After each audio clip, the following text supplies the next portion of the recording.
청취자 여러분을 위해 준비한 오늘의 깊이 있는 분석 바로 시작하죠. 이번에 저희 손에 들어온 자료가 제시아 플랫폼이라는 새로운 AI 기술의 사업 계획서인데요. 보통 이런 문서는 외부로 잘 안 나오거든요. 근데 내용이 아주 흥미로워요. 단순히 더 좋은 AI를 만들겠다는 게 아니라 AI 시대의 인간의 역할을 완전히 재정의하려는 그런 시도가 담겨 있더라고요.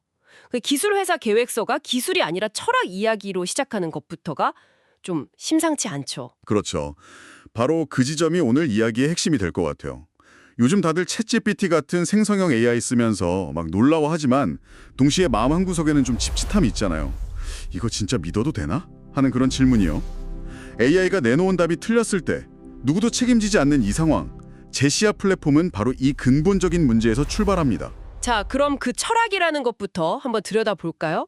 계획서 첫 장을 여니까 메테우스라는 약간은 생소한 단어가 등장해요. 이게 무슨 사상 같은 건데 AI가 주는 답을 우리가 그냥 받아 쓰는 존재가 되어서는 안 된다.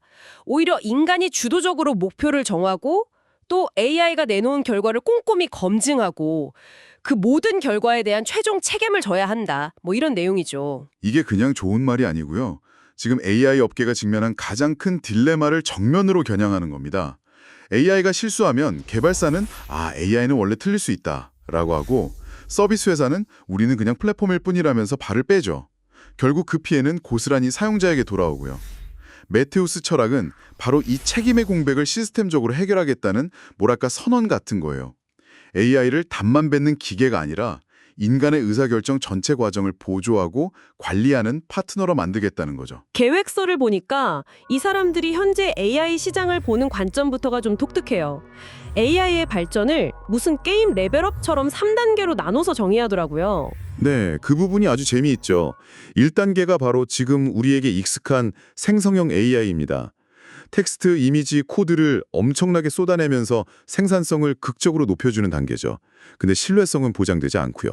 그렇죠. 보고서 초안은 10초 만에 써주는데 그 안에 담긴 통계나 사실은 결국 사람이 일일이 다시 확인해야 하는 딱 지금 우리가 겪는 상황이네요. 바로 그겁니다.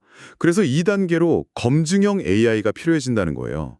2단계의 AI는 생성된 결과물이 진짜인지, 출처는 어디인지, 논리적으로 말이 되는지를 확인해주는 역할을 합니다. 속도만큼이나 정확성이 중요해지는 시점이죠. 잠깐만요. 그럼 생성하고 검증까지 마쳤으면 사실상 완벽한 답을 얻은 것 아닌가요? 여기서 더 나아갈 때 있나요? 마지막 3단계가 판단형 AI라는데 판단이라는 건 결국 인간의 몫이라고 생각했는데 AI가 판단까지 한다는 건 좀 섬뜩하게 들리기도 하고요. 핵심을 짚으셨네요. 여기서 판단은 AI가 인간을 대신해 결정을 내린다는 뜻이 아니에요. 오히려 인간이 더 나은 판단을 하도록 돕는다는 개념에 가깝습니다. 비즈니스에서는 정답이 하나가 아닌 경우가 많잖아요. 예를 들어 A안과 B안 모두 장단점이 뚜렷하고 논리적으로 타당할 때 우리는 뭘 선택해야 할까요? 그렇죠. 어떤 리스크를 감수하고 어떤 기회를 잡을 것인가 하는 정답 없는 선택의 문제들이 대부분이죠. 바로 그 지점에서 판단형 AI가 등장합니다. 각 선택지의 예상 결과, 잠재적 리스크, 성공 확률 같은 것들을 구조적으로 비교 분석해서 보여주는 거죠. 마치 아주 유능한 참모진처럼 리더가 최종 결정을 내리기 전에 모든 정보를 가장 명확하게 정리해서 보고하는 역할을 하는 거예요.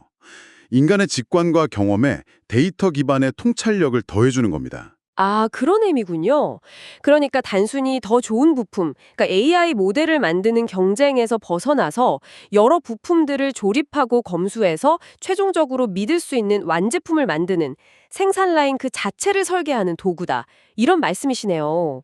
관점이 완전히 다르네요. 네, 정확히 보셨어요. 그래서 제시아 플랫폼은 스스로를 AI 애플리케이션 워크플로우 빌더라고 부릅니다. 복잡한 문제를 해결하기 위해 어떤 AI들을 어떤 순서로 협력시키고 그 결과물을 어떻게 교차 검증하며 최종적으로 인간에게 어떤 형태로 보고해서 판단을 도울 것인지 그 전체 실행 설계도를 그리는 도구인 셈이죠. 이 설계도라는 개념이 재밌는데 그럼 실제로 어떻게 작동하는지 좀 더 구체적으로 보죠. 계획서에 워크플로우 디자이너라는 핵심 기능이 나오고 구조가 좀 특이해요.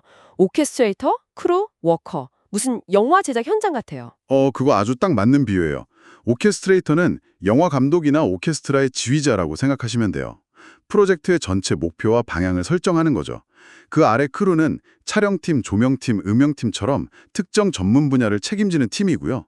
마지막으로 워커는 실제로 카메라를 들고 조명을 비추고 연주를 하는 개별 AI 에이전트들입니다. 예를 들어 경쟁사 신제품 분석 보고서 작성이라는 프로젝트가 있다면 오케스트레이터가 총감독이 되고 자료 수집 크루, 데이터 분석 크루, 보고서 작성 크루 같은 팀이 생기는 거겠네요.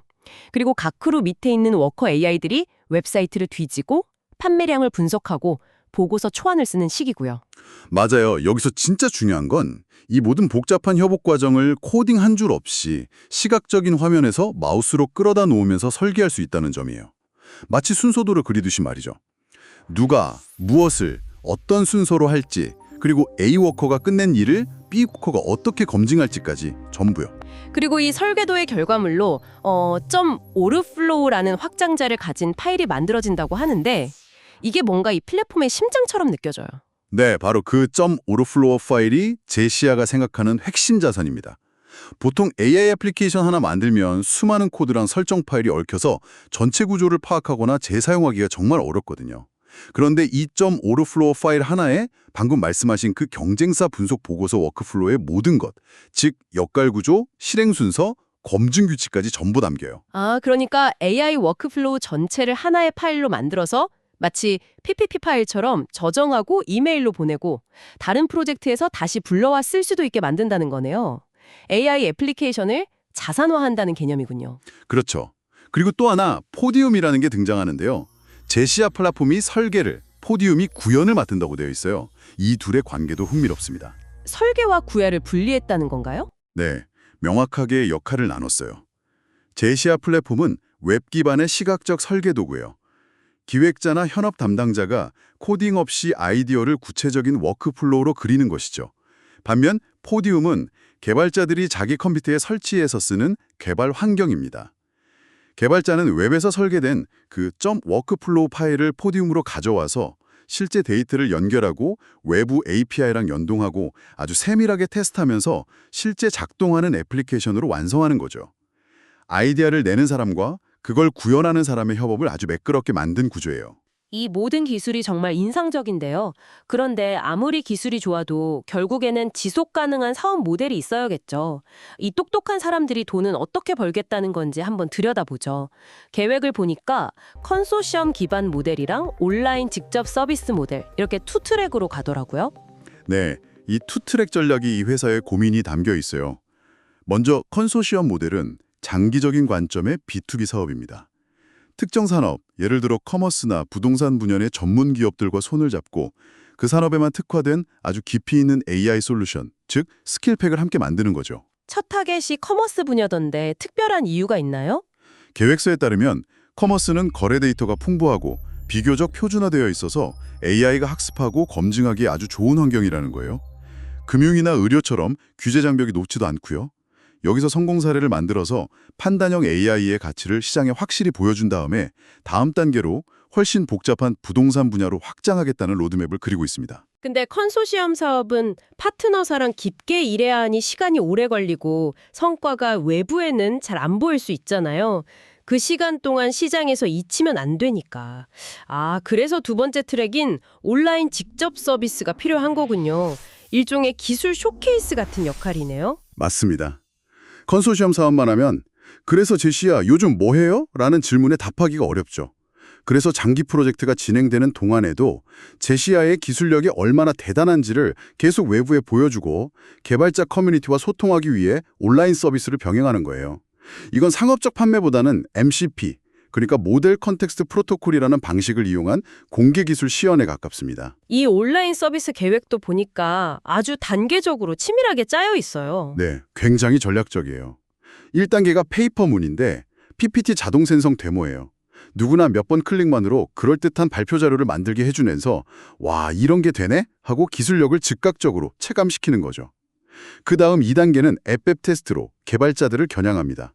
기존에 만들어진 서비스를 제시아에 연결하면 AI가 버그나 오류를 대신 테스트해주는 서비스로 기술의 실용성을 증명하려는 목적이에요. 마지막 3단계가 쇼츠 게임 제작인데 잠깐만요. 쇼츠 게임이요? PPT 자동 생성, 앱 테스트까지는 완전 비즈니스 솔루션이었는데 갑자기 틱톡 같은 숏폼 게임이라니. 이건 정말 뜬금없어 보이는데요. 무슨 의도일까요? 저도 그 부분에서 좀 의외라고 생각했어요. 그런데 이건 철저히 대중적 인지도를 높이기 위한 전략으로 보여요. 요즘 사람들이 가장 많이 소비하는 컨텐츠가 숏폼이잖아요. 아주 간단한 규칙을 가진 미니게임을 AI가 순식간에 수십, 수백 개씩 만들어내는 걸 보여주면서 기술의 창의성과 속도를 대중에게 가장 친숙한 방식으로 알리겠다는 거죠. 아주 똑똑한 마케팅 전략이라고 볼 수 있어요. 그렇군요. 단순히 소프트웨어를 파는 걸 넘어서 이 기술이 가진 가능성을 다양한 방식으로 보여주려는 거네요. 그러고 보니 계획서 마지막 부분은 다시 처음에 그 메테우스 철학으로 돌아가더라고요. 메테우스 랩과 메테우스 아카데미를 만들겠다는 원대한 비전으로 마무리돼요. 네, 아주 수미상관 구조로 잘 짜여 있죠. 이 비전 역시 3단계로 제시됩니다.